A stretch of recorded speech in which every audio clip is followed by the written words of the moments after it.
It's an old story with an interesting twist.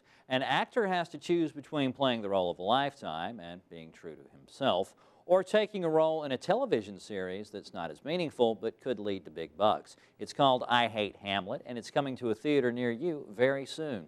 Adam Miller's here from Theater Tuscaloosa to tell me more about it. Adam, thank you so much for being with us today. Anytime, Danny. I always love to come visit you.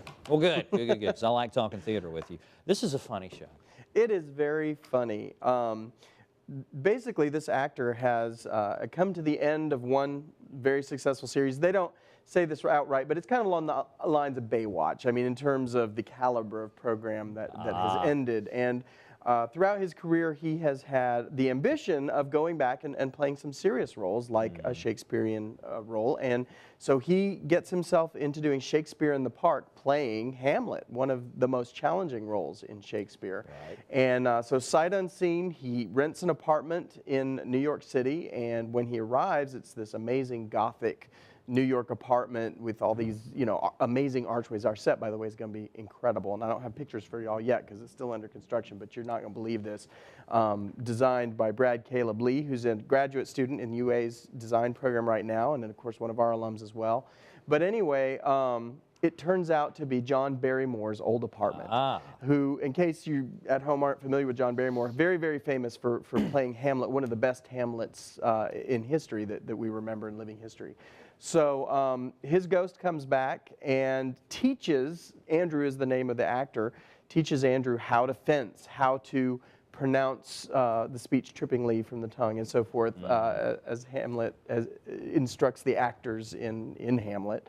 And if you've ever had to read Hamlet, even if you don't love Shakespeare, you're going to love this show because there's so many relatable things to it. We all, when we went through high school, had to kind of wade through Shakespearean dialogue, whether you were reading, the Scottish play, or Romeo and Juliet, or perhaps Hamlet even.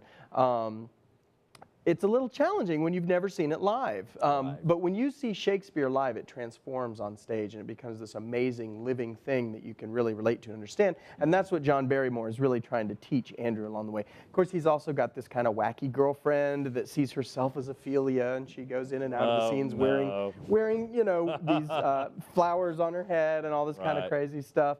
A really wacky real estate agent, and then Andrew's agent, who is now being played by Malcolm Bynum, who is trying to, like you said in the intro, is trying to talk him into going back to Hollywood and being in some, essentially fluff kind of show. Baywatch too. Right, exactly. Make some more money. Yeah, exactly. Exactly. So yeah, he kind of has to wrestle with, am I going to follow my heart's desire and really go for this, or what? But with all the antics with Barrymore's ghost, who, by the way, is played by Gary Wise, who is just one of our most phenomenal sort of core actors. He was so memorable in The Drowsy Chaperone, and since then he's been in Noises Off and Bear Country, and he's just, you can go on with Gary's list of fantastic shows. And Tina Turley's back in it as well.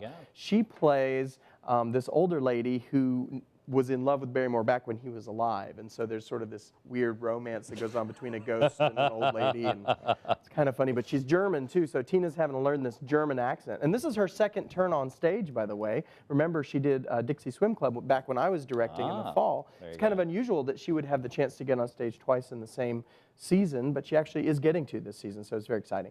So you guys have got a lot of experience up there in the cast. I believe Lindsay Jones is in the show as well. Yes. And I think the last time we saw Lindsay on our stage was for Spelling Bee. Which was a very funny show. Yes, and she played Logan Schwarzengrubenier. Yeah. But she was fantastic in that. And, of course, the wife of Brent Jones, that's another perennial favorite. And I think the person we're leaving out is Russell Stevens. Yes, who was in Gypsy and did a fantastic job. He's amazing. He's so good. And, he plays Darth Vader out at Disney World he does. During the summer. That's one of the one of the things. When I found that out about Russell, I was like, that kid's all right. Yeah, he's a cool guy. Adam, thanks so much for being with us today. Anytime. Thanks, Danny. You can catch I Hate Hamlet April 5th through the 14th at the Bean Brown Theater. That's out at Shelton State. For tickets and showtimes, call 205-391-2277 or online at theatertusk.com.